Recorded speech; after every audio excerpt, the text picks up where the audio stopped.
right? Yes. And then the 17th in Cabo. For those of you who weren't here, what was different about the Fed meeting this time that hasn't happened in a couple decades? 2 members dissented from the chair. 2 of the Fed presidents. So there's the Fed chair, which is Jerome Powell. And then there are Fed presidents across the country that, like the Chicago Fed chair, the president, the one in San Francisco. And 2 of them, for the first time in a couple decades, broke ranks and didn't vote with everyone else and said we should cut rates. So there's dissension in the ranks. And one of them is the heir apparent to be the next Fed chair. Anybody know who he is? That's okay. You don't have to know. I always tell you, you don't have to know because I know, right? So I'll watch other stuff for you. But when we talk about the Fed and you listen to what Jerome Powell said yesterday, and you look at what the actual numbers are, and when they said they were going to cut rates, and then all of a sudden unemployment got to that number, and all of a sudden now inflation is still down, et cetera, and GDP just went up a bunch, or they just compared to the first quarter, like they're like, well, we still just want to be cautious and make sure that these tariffs don't affect it.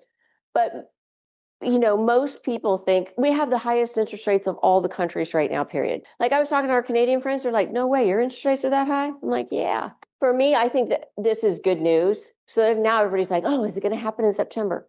I don't have any idea because there's such a war between Powell and president right now. Who knows? Remember, we've talked about this before. Now, I was at a title meeting last week, our title partners, and going over some of this information, and they had no idea what the spread meant. And I think most of you do, but in case you don't, do most of you understand that there is a difference between, there's a spread between rates and why that spread exists? And right now, if we had the same spread that we had a year ago, interest rates would be closer to 7.5% or 8%. You shouldn't have to care, so I won't make you care. I'll just tell you. The spreads are getting narrower. The reason for that is because let's just say you bought a home 2 years ago and the interest rate was 8%. How long, Chris, does it typically take someone who's buying those loans to make money on one of those loans? Servicing. It takes 2 or 3 years just to break even, you guys. Well, if you had an interest rate at 8% 2 years ago and interest rates go to 6%, what are you going to do? You're going to refinance. So that person that loaned the money at 8% still hasn't gotten all their money back. So what they do is front load it, and that's why the spreads were so wide at that time. The spreads are getting better, meaning the difference between, it's usually 175 basis points. Well, it got up to 300 basis points. And so it's just good news for us. Like if we were dealing with the spreads we had a year ago, interest rates would be much higher. Do you see how wide that got? The spread between the 10-year and the 30-year? Now look where it is in 2025. And right now it's even a little tighter. So that's just good news for us. That's all I'm saying. Or good news for buyers. If it's getting narrower with a lot of people bought, like even a year ago, there was a 6% interest rate. How big the spread is risk to the person that's servicing that loan and bought that loan. Spreads are getting narrower. If you listen to Chairman Powell, he says that we're at full employment. If you look at like ADP and the payroll companies, the private sector labor market is getting weaker. But some of the state and federal jobs are actually keeping that number where they say we're at full employment. So this is one of the things that the Fed is saying, the economy is fine. That's the reason we don't need to cut rates. But just know that the private sector, especially in manufacturing and housing, is starting to weaken. And Kristian, just to remind everybody, it's typically above 5% where we start worrying about unemployment. Is that correct? Well, the Fed would say what they said a few months ago is if it goes above 4.2, it got to 4.2. They said, well, maybe 4.5. Yeah. So they keep moving. Yeah. But right now, Canada's like above 6%. Like we felt it back in COVID, but you don't think there's a big difference between 4.1 and 5%. There's a big difference. Well, here it was in COVID. Here's what's interesting too. A lot of people are saying with deportation that unemployment, should actually even get tighter, which may or may not be true, but I'm not here to speculate on that. I'm just here to present the information. So this is a percentage of the properties with actual price reductions, meaning they closed and the average price reduction before the property actually closed is the all-time high is 40.6%. But what I want you to do is I want you to think about, well, what is it normally? Does anybody know On average, how many homes have a price reduction before they actually close in any market? Yeah, it's about 30 to 33%. It's obviously higher than the previous years. I can tell you that typically here in Scottsdale and Phoenix, and even Prescott and Tucson, our best months as a market center are April, May, and June. They were horrible this time. Now, July is going to be okay, but there was like a huge gap between what sellers wanted and what buyers were. So nothing happened. And so the people that did actually have to sell did drop their price to do it, because there's always somebody that actually has to. Job, moving, death in the family, whatever. There's always people that have to sell. So I think it's just interesting. You look at this and you go, but if you know that normally it's 30 to 33, it's not really as big a number as you think it might be. Kristian, can I make one other observation? Yeah. Kristian mentioned the months. What do you see? What's the pattern that stands out to you right away as you look at this from the last 4 years? What observation can you make that hasn't been mentioned yet? Yeah. The number of price reductions goes up after the May, June, July. So like if you were to guess in the next 90 days, are we going to have more or less price reductions based on the pattern of the last 3 years? So don't be surprised if we're having more conversations with our sellers about price reductions, because that's the very apparent trend. You could actually show them this slide. Mortgage purchase application data. So what's interesting is look at 2025, July, compared to 2024.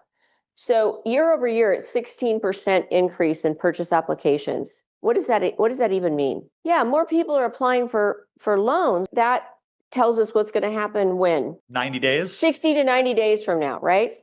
Now, if you're a seller and what percentage of sellers are buyers? 75%. So if you're a seller and you're serious about selling, what are you going to be doing? You're going to be making an application, right? So that you're ready.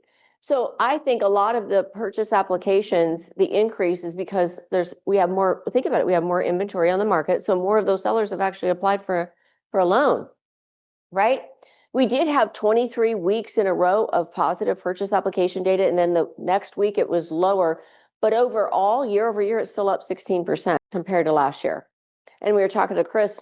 For all of you who were here last time and you saw him on Zoom, this is Chris Guernsey with Envoy Mortgage. And so he just says, how many buyers do you have sitting on the sidelines waiting for rates? And how many years have you been doing this? Right, so a lot. So we're going to get to that because there's really only 4 things you can do right now with a listing. And one of them is keep the seller happy until the dam breaks, right? Now you think keeping the seller happy is calling them once a week. Does anybody want to tell me how often sellers want to hear from us right now? Daily. And they're okay with the text, but they want to hear from you daily. So we're going to talk about what are the 4 things you should be doing right now if you've got a listing that hasn't sold. But what this shows me is that those sellers intend on buying, because 75% of all sellers become buyers. Do you know what their plan is once that property sells? Are they buying here? Are they buying somewhere else? Have you referred them if they're buying somewhere else? That's just another piece of business that can be picked up. So here we are in 2025, and if you notice, it's been kind of above 2024 and kind of now it's kind of even. The interesting thing about what I want you to know is that if you're listening to Housing Wire and getting your information there, they do not include pending sales in their active numbers. NAR does. You just need to know that, because if you're listening to NAR, it can look like there's a whole bunch more properties on the market than actually are. Because if they're pending, are they really active? Not really. So I just suggest that if you're listening to pending sales numbers, that you listen to what Housing Wire is saying. They get their information from Alta, and because NAR does include pending sales in their listing data. Okay, so if you're looking at 2024 and 2025, what do you think the rest of the year is going to look like? But what is everybody saying the second half of 2025 is actually going to look like? What pundits are actually saying? They're all saying it's going to be better than the first half. You get interest rates to 6% and the dam breaks. What is the number that those people want? This is just something that of interest. Now I can tell you that, for us here in Arizona, I don't expect August to go up. I actually expect August to probably be a little lower. Where I start to see pending sales go up is probably going to be September and October and into November. I think that, and Alaska will be the same way. That also reason why that the builders are busy in the sale, because they're offering that more, right? Which is the competition and where the resale. Right. So you're right, Archie. All of a sudden, if interest rates come down, builders don't quite have that edge that they do right now. See a lot of that on the west side right now, a lot of it in Tucson, Sorry. right? So I was talking to a big Tucson team this morning, and they typically have 8 to 10 pending contracts a week. Do you know how many they've had so far this week? 2. Oh, that's why we have 4 things you need to pay attention to. But before we do, let's go to the numbers. So the GDP numbers, gross domestic product. So sometimes I assume you guys know everything that's in my head. So if I spiel off a number, say, what does that mean? The gross domestic product, GDP, the Fed loves to see it at 3 and 4%, 2 to 4. 4 is better. It's been in the 2s. Well, the second quarter number just came out and beat expectations. And so our gross domestic product, that means us making products and services here in the US, rose by 3%. So what that means is our economy is healthy. We're producing goods and services. If it goes below 2%, then the Fed starts to get nervous. And there's 3 numbers they really look at: GDP, unemployment, and core inflation. So unemployment, they say we're at full employment. So if this number goes to 6, that's bad, bad, bad. Right. Core inflation came out and every core inflation stayed under 3. It's at 2.7. So we don't have a bunch of inflation, but yet we're making products. So let me just ask you, have the cost of the tariff shown up in any of these numbers so far? They haven't. Now, could they? Yeah, but they haven't. We would expect to see it in the inflation probably the Correct. most, right? Correct. Yeah. But we're not. And then we have positive purchase application data. So these are all the reasons that those 2 Fed presidents said we should have cut rates, because inflation's still under control. I mean, do you guys remember back when inflation was like 10% just a couple of years ago? Right? And you have to remember that's 10% over the year before, and then it was 8% over the year before that. So that really caused the price of things to go up. And what you're hearing a lot of people talk about when it comes to housing is, if you can keep people employed and keep inflation under control, then drop the interest rate so the everyday American can buy a home. So with everything we've said, do you think if you don't have enough listings, is there an opportunity to go get more listings? Always. And so I'll talk about that. And if you have listings and they're not selling, is that still an opportunity? So Joe's going to be talking about that. How do we reposition the listings that aren't selling? So we either need to get more listings, or we need to get the listings we have sold. And if they won't reposition, then what's the 4th thing we need to do? Keep them happy until the dam breaks, right? And if the dam never breaks, people are going to have to make decisions at some point. But not me. The pundits believe that it will. And so, so is now the time to go on vacation?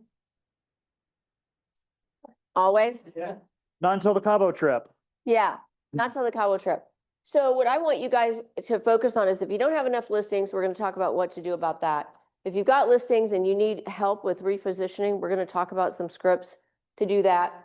And then overly communicate with your sellers and keep them happy till the dam breaks. Which is a reminder that there's never been a more important time to understand the motivation of the seller in the first place, which should be happening during the initial listing presentation, not after you're having to have reposition conversations. Understand why they're moving, what's important to them, their ideal timeline, etc., right up front.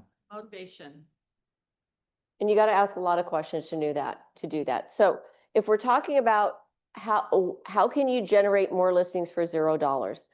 Archie's doing some of this. Saul does it. Like Dawn does it. They do bits and pieces of it, because profit matters right now.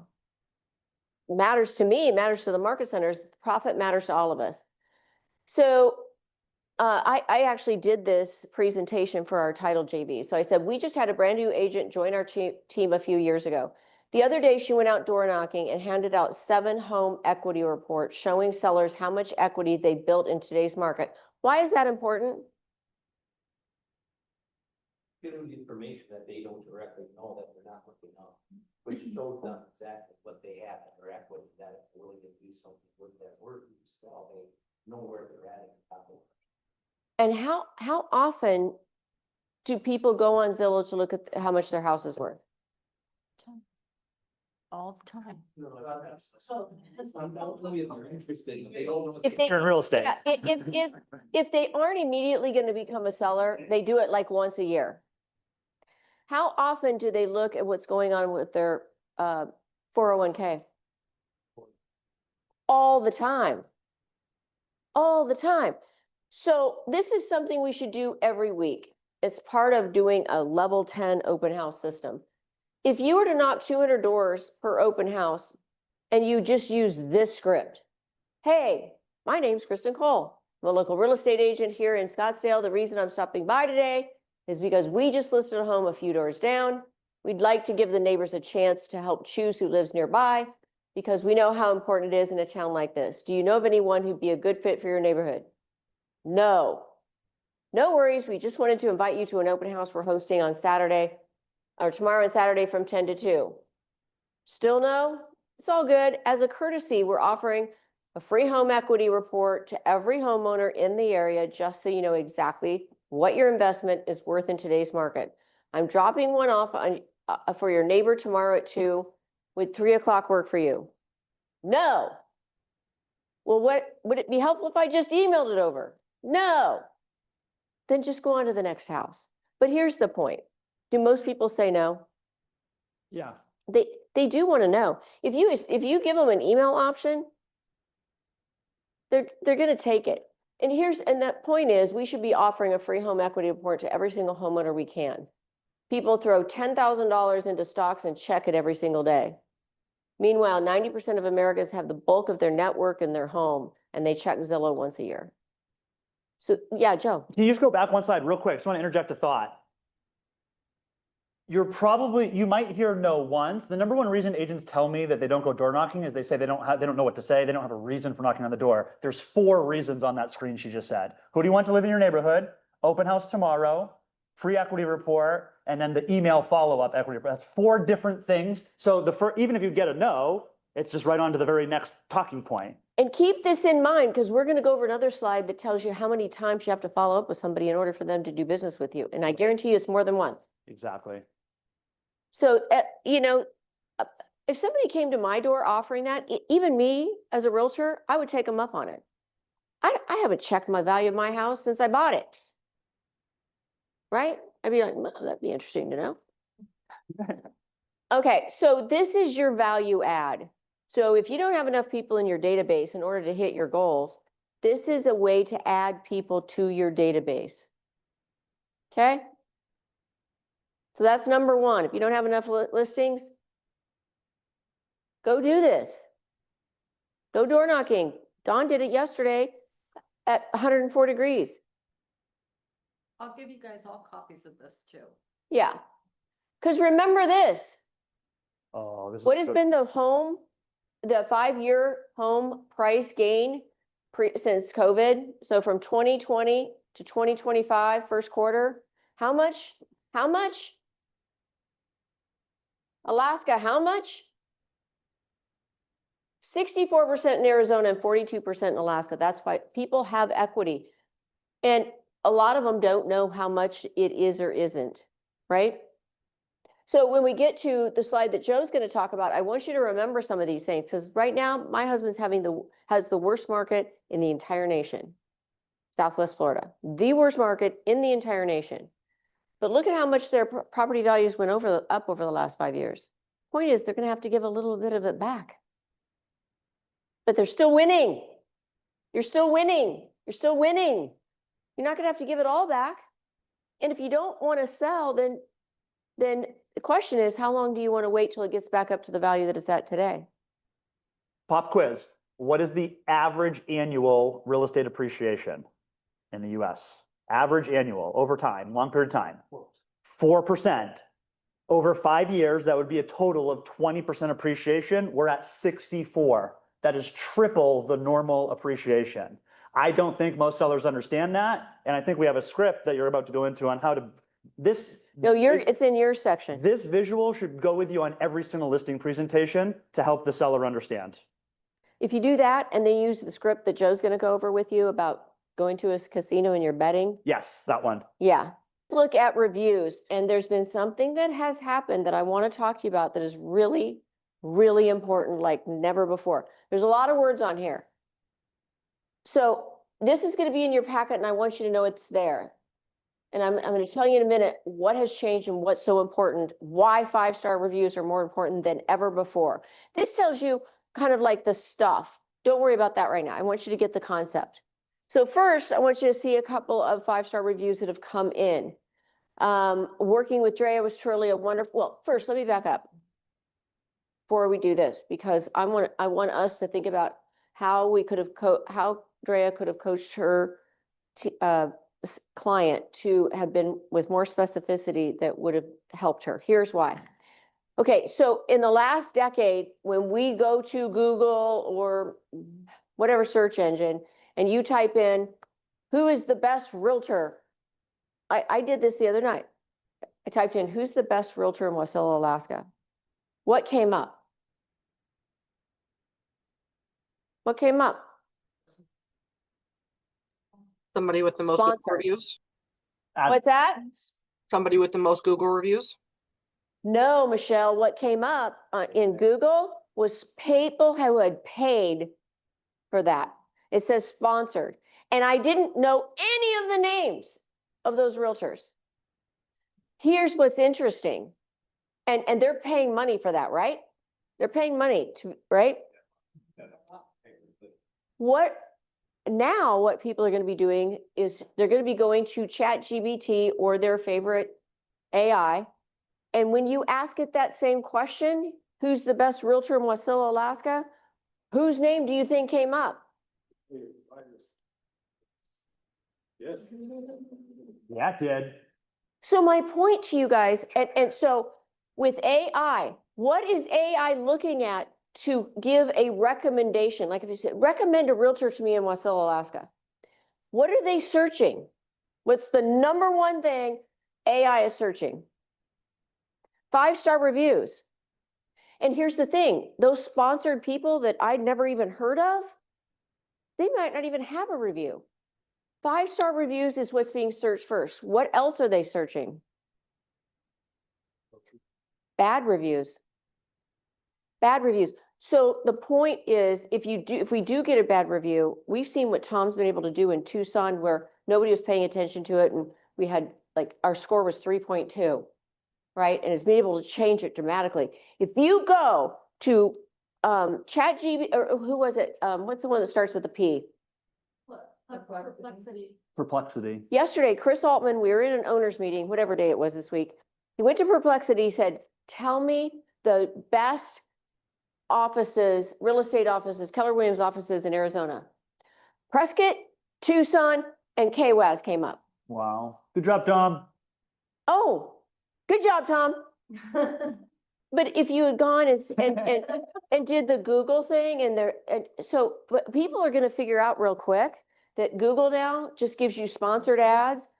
If you go over here to AI, it's going to make a recommendation, searching every YouTube video you've ever done, every social media you've ever posted, all the reviews. It's going to search everything. So it's going to search everything, you guys. And I proved it because I knew we were going to be doing it. I proved it to myself. I asked the same question to Google, got names that I'd never heard of, and it all says sponsored ads. And then I ask it in AI. And me, Kybe Lucas, and Kevin Crozier, who are literally the best realtors in Wasilla, our names came up. Because, so you guys, when we talk about social proof, when we talk about 5-star reviews, here's what's important. Here's what they also said that will make it even more important. And when we get together in September, we're going to have some actual text things that you, like we've done before, that you could actually send to your client, Archie, right? So yes, your location's important, and yes, that they say these wonderful things about you, but if you can get them to tie it to some sort of a story that actually, like when you had those 19,000 vehicles towed off the property or whatever, and you can actually demonstrate in a story, what they did for you beyond just saying they were great, they were awesome, they were wonderful, which is all good. 5-star reviews are all good, but it will take a little bit of help on your part. Like, what happened in the transaction that was unique that I helped them with?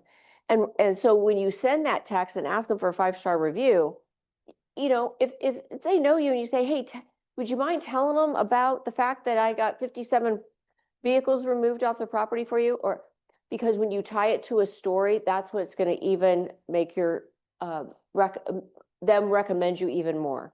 So it's the 5-star review. It's yes about, you know, have specificity in it. So this is good with specificity. And if you can even tie it to a story that was specific about that purchase, like my family and I, we were in multiple offers and our agent got the house or whatever, that will help too. So we've been talking about social proof. Like you guys have been doing a ton of videos up in Prescott, walking videos in the neighborhoods, that stuff, all that stuff is going to matter. So the 5-star review is number one. If you get a bad review, they say they want to know, Google is going to, or the search engines are going to look, AI is going to look at how you responded. Did you respond to it? So not responding is not good, right? Because we had one against us. It wasn't even our client. We represented the seller and they gave us a 1. You weren't our client, right? So I want you guys to realize that, you know, I said before, at least 3 per month, getting 3 reviews. I want you guys to realize this is going to be critically important moving forward, because the sponsored ads and people aren't going to be able to pay their way into a referral anymore, because AI is going to be smart enough and they're going to look at what Don Aldridge's entire career like that. And so I want you guys that this 5-star reviews and getting and continuing on a monthly basis to get them. You know, I know we usually focus at the beginning of the year when Joe didn't think, I'm just saying again, Joe did not believe we could get 75 reviews in 2 months, and we did, right? But the way we did it is we helped you do it. We came up with a simple process so that you guys could actually do it. Because we know if you guys have to create it all, it's like, are you kidding me? I'm a realtor. So we're going to help you do this. I just want you to realize I was on a call.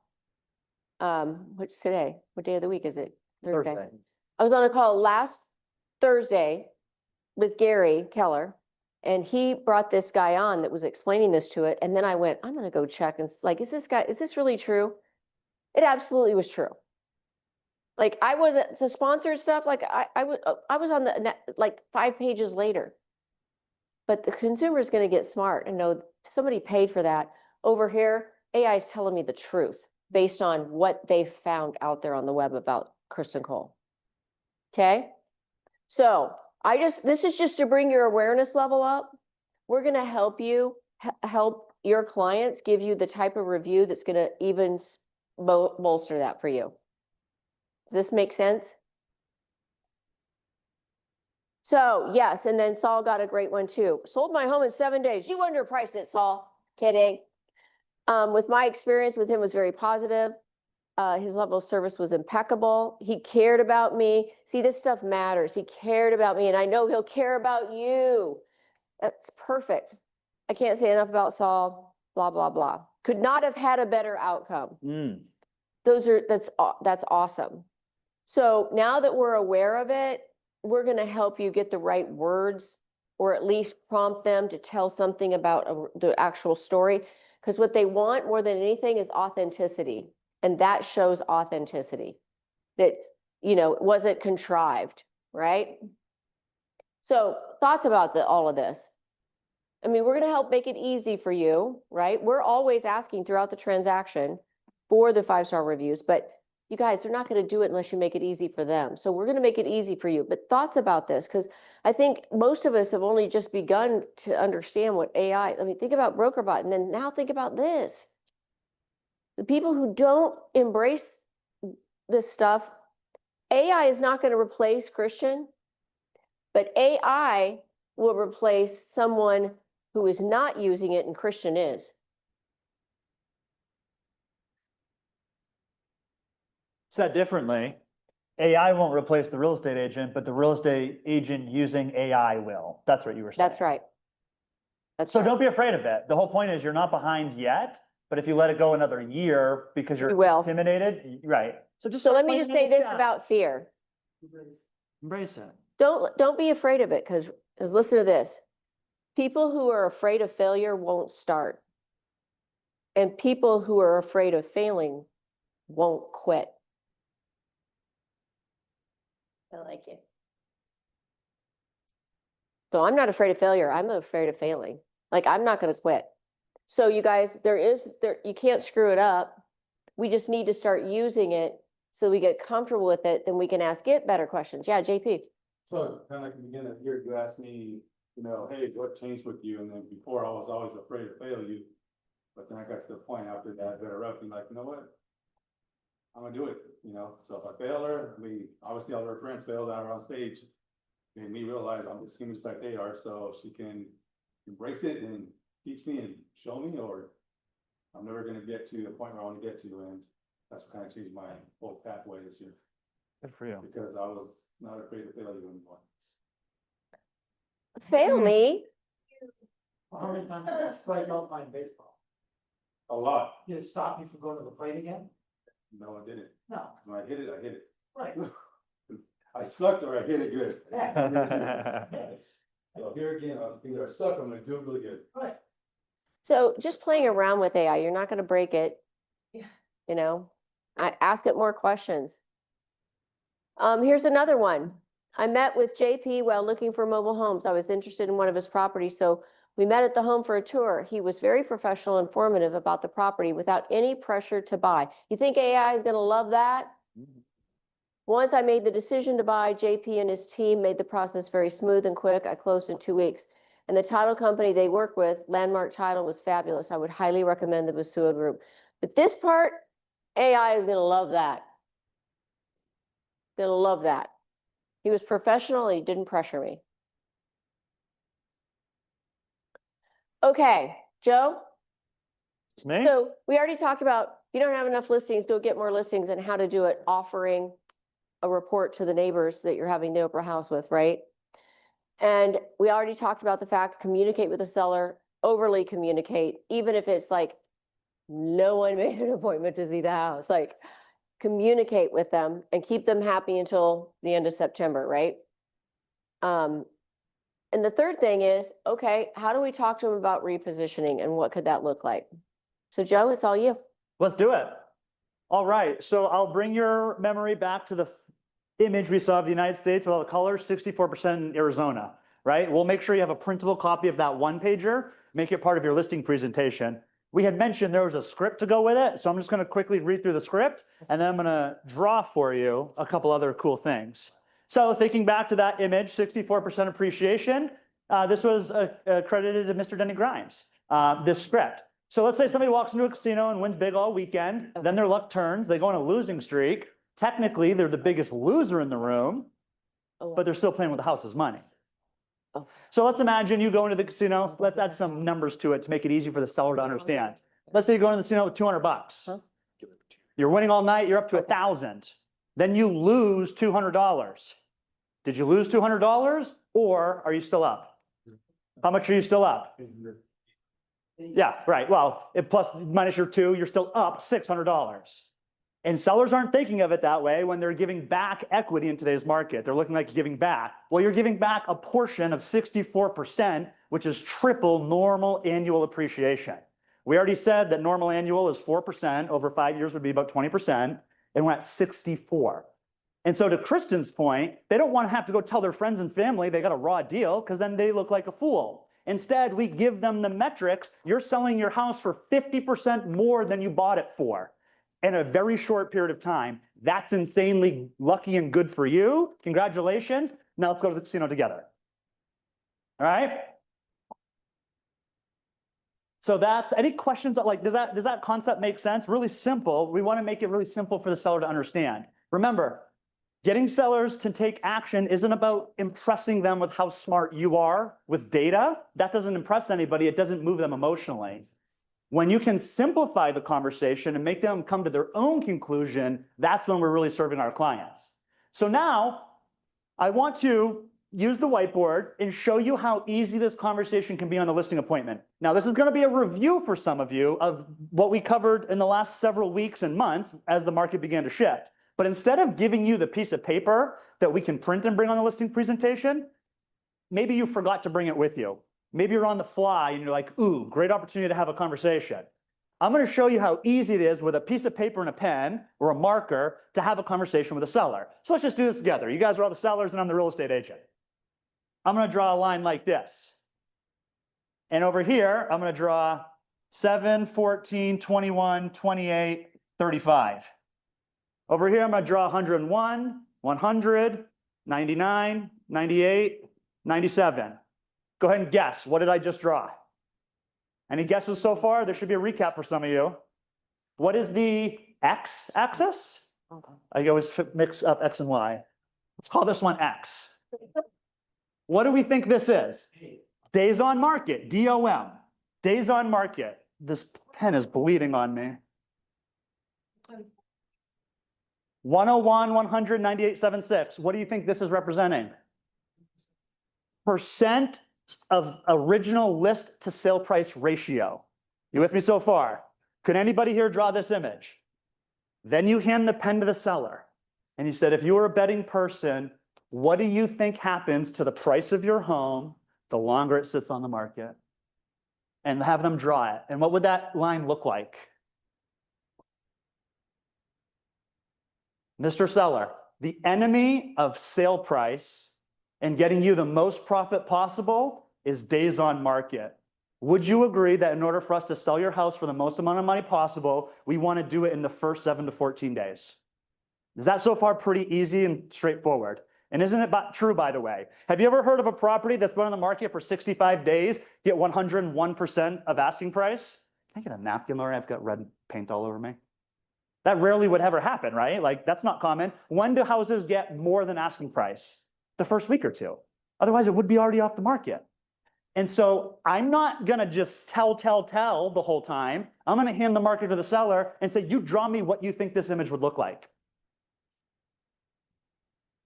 Any questions on that? I know I'm going fast, but I think I'm showing you, in a sense, how simple this conversation can be. It doesn't have to be overly sophisticated. Now, this is the image that we're actually going to give you to bring. So if you want to bring the image, bring the image. The conversation is exactly the same. My point is, you could draw it on a piece of paper like a 5-year-old, like I just did, and the point is exactly the same. The enemy of you getting the most amount of money possible is staying on the market. We know that. That is a truth in real estate. So would you agree that we want to sell fast? Now they're saying yes. Cool. How do we sell fast? Also gives you permission to sell fast, because if you sell it in 3 days, what does the seller say? Good point, Kristian. Thank you. You shouldn't get 6.5%. Yes. So would there be a What problem did you do? if I helped you sell your home quickly? Would that cause any problems for you? I'm gonna be like, well, no, of course not. That'd be great. So thank you. Image number 2. So we've agreed that days on market is the enemy of sale price. So the question becomes, how do we sell your home faster?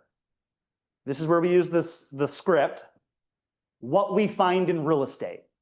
When we list at fair market value, we will typically attract approximately 60% of the buyers in the market who are actively buying. Let me ask you a question, Mr. Seller. If we listed obnoxiously high, above fair market value, would we attract more or less than 60%? Yeah, you go ahead and shout out the answer. I know you guys know the answer. Less. Yeah, approximately only 10%. Now let me ask you this, Mr. Seller. If we price your home obnoxiously low, below fair market value, would we attract more or less than 60% of the buyers in the market? More. We would attract more. Exactly. Something like 90%. So thinking back to the first image of selling quickly, do we want to attract more or less buyers? Does positioning your home above fair market value attract more or less buyers? So do you see how listing above fair market value is actually a really bad strategy to sell your house? Now let's ask the question more different ways. Mr. Seller, when you were buying a home, bring yourself back, put yourself in the buyer's shoes for a second. You came across a property that you really liked and you noticed it was on the market for a really long time. What would you think? And what do they always say? There's something wrong with it. Of course there's something wrong with it. It's sitting on the market. Now let's say hypothetically we did all our due diligence and inspections and there was nothing wrong with the property. It was in great shape. It just wasn't selling. Would you offer what they were asking, more or less? So what's going to happen if your property sits on the market for too long and we're waiting and we're waiting and we're waiting because we didn't attract enough buyers? Are they going to offer you more or less than what you're asking? Now we're chasing the slinky down the stairs, right? We bring them back into that analogy. You guys are with me, right? Easy. This is the point in time where you show them the data. Well, let me go back to my slides. It's already there. Now, you can memorize these numbers. I just kind of made up numbers as I was going, but the point is clearly articulated, yes? We'll give you this, you can bring this, and you could just draw it the same. Fair market value, 60, 15% above is 10, 15% below, 90. So you decide, Mr. Seller, do you want to attract more or less buyers to sell fast, or do you want to attract fewer buyers, sit on the market, and chase the slinky downhill? It's up to you. I'm here to guide, you're here to decide. Then we go into the data of what's going on in the market. What are the most important comparable sales to look at? Trick question, they're all important. Active listings, right, are what we're looking at. We know that typically loan officers and underwriters are looking at closed transactions because that's hard data. We know that pending transactions, we don't know the sale price, but we know the list price when it went under contract and how long it went under contract. The most valuable, to Archie's point, are typically active comps. Why? Because this is the competition. So this is where, after you get them to say yes and yes, you show them the 3 to 5 active listings that are most competition with their property, and you show them where they're listed. And then you simply ask the question, do you think in order to attract more buyers to your property and sell more quickly than the active competition currently being rejected by the current buyers in today's market, should we strategically position ourselves above or below the properties being rejected? What's the only right answer to that question? The only right answer is we need to strategically position below this competition, because all we know is that the active properties are being rejected, otherwise they'd already be pending. You with me? Now, unless it's like a 1 day on market, obviously, or 2 days on market, but if it's been there for 3, 4, 5 weeks, it's being rejected by the current buyers. So we use 3 or 4 comps, 5 comps, active property, and we ask the question. They're all listed, let's just say it's 385, 390, 395, whatever it is.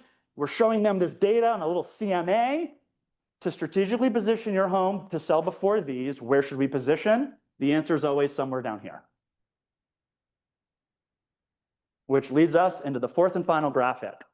Well, let's stop a second, because most sellers are going to say, but what if I sell it too low? If you price it below market, what is going to happen?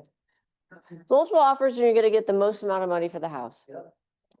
There you go.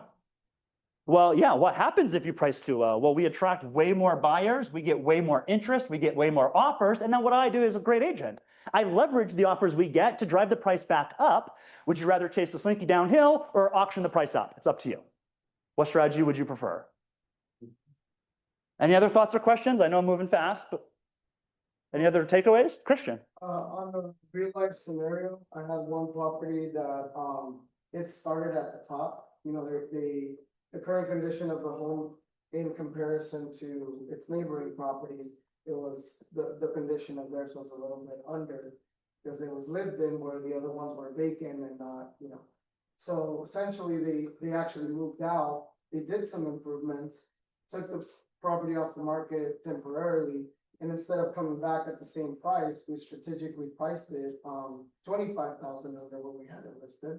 We had 3 offers in the first week, and we ended up selling at 10,000 over the new price. Case in point.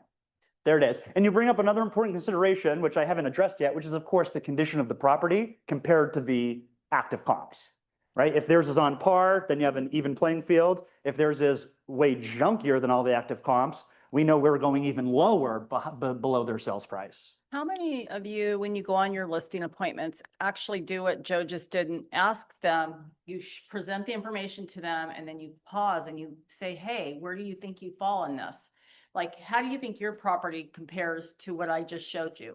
And let them answer the question, because once you show them everything that what they're looking at, which they don't know until you show it to them, then they can they'll make the decision on their own. Well, my countertops, my kitchen's not as updated as that one, my backyard, we don't have a pool, whatever it may be.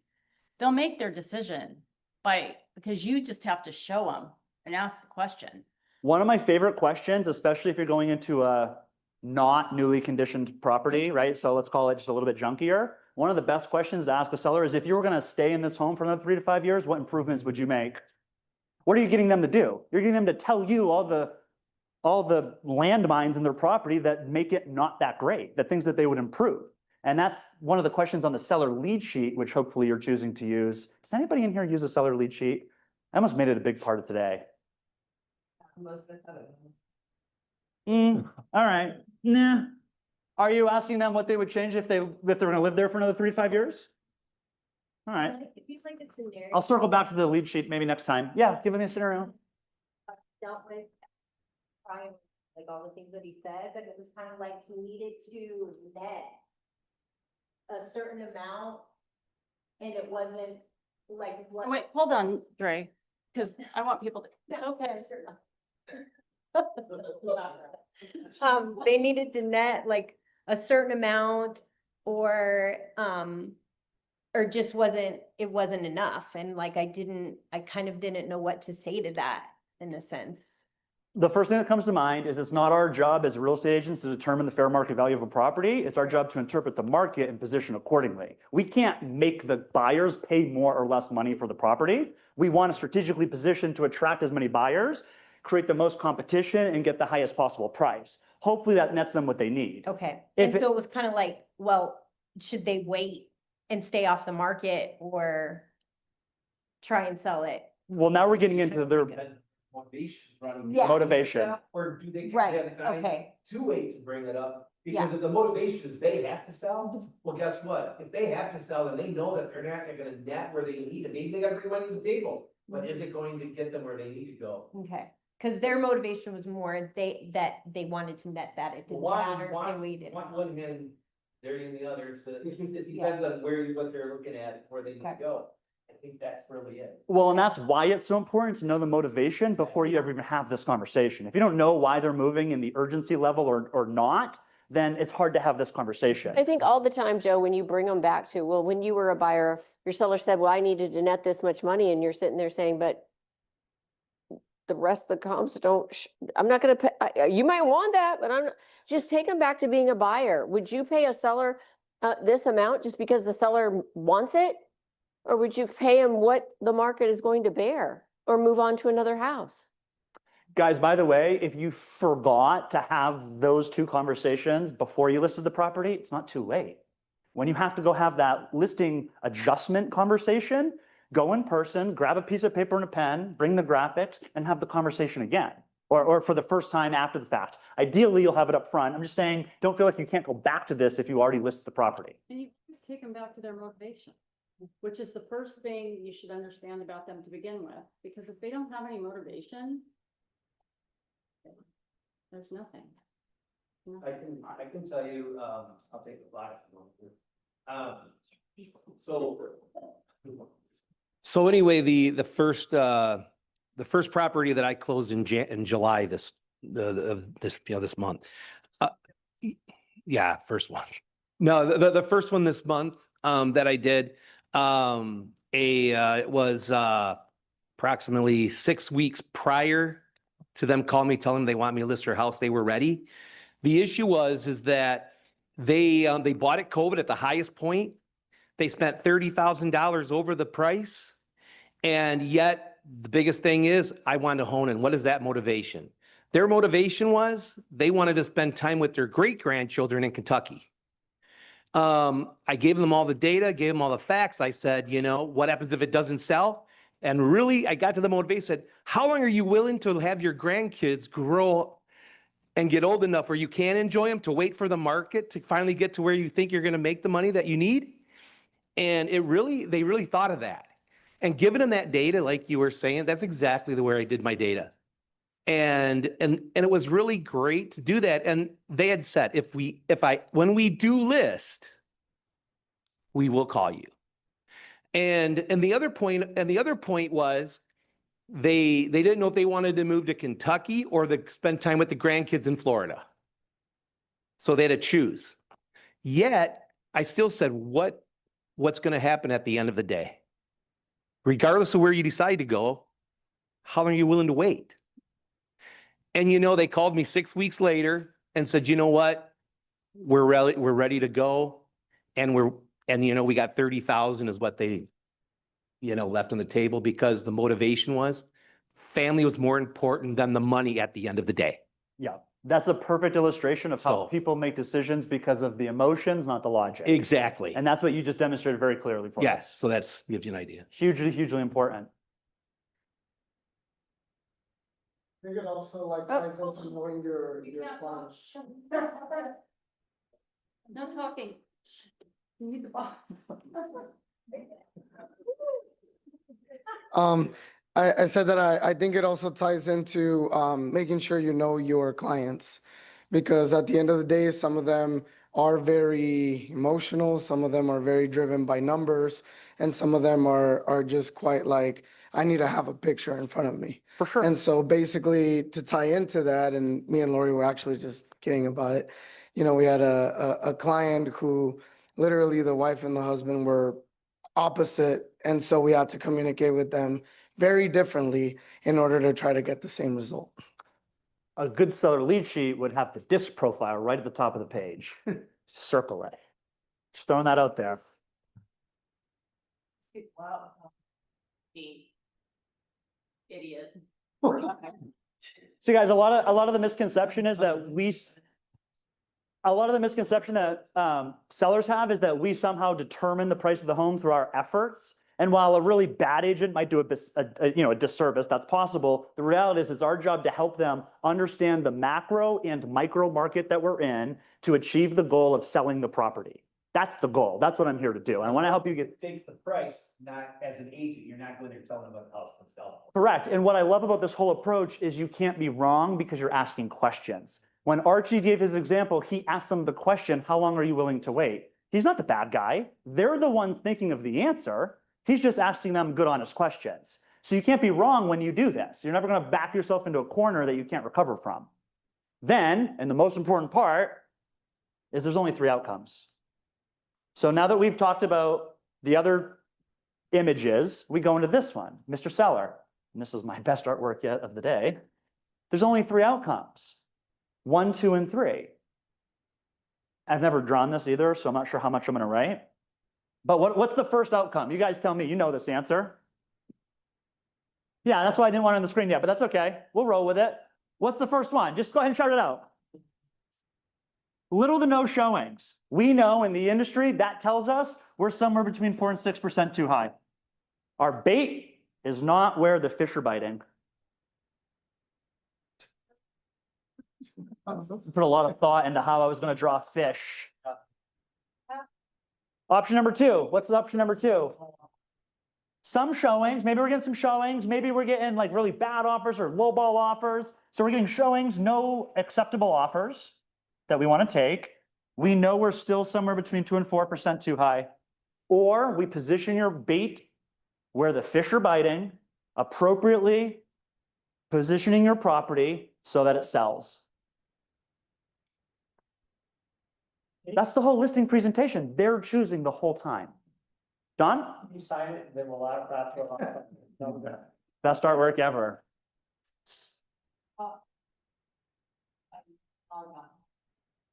Is she always leads with questions.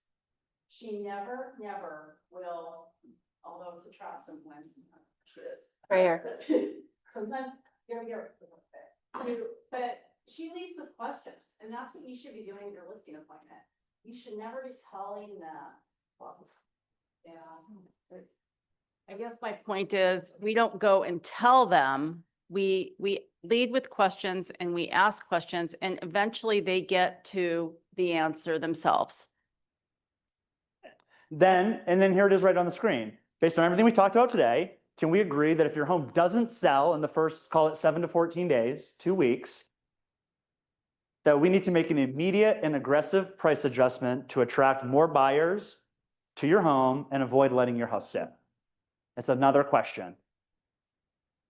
And at Recon, Denny always says, you do not put your fingerprints on the price. Because if you do, who are they gonna blame? And they're gonna cancel you and go on to somebody else at the right price. You can't put your fingerprint on the price by asking questions. Get them to say the price. Correct. Yep. No fingerprints.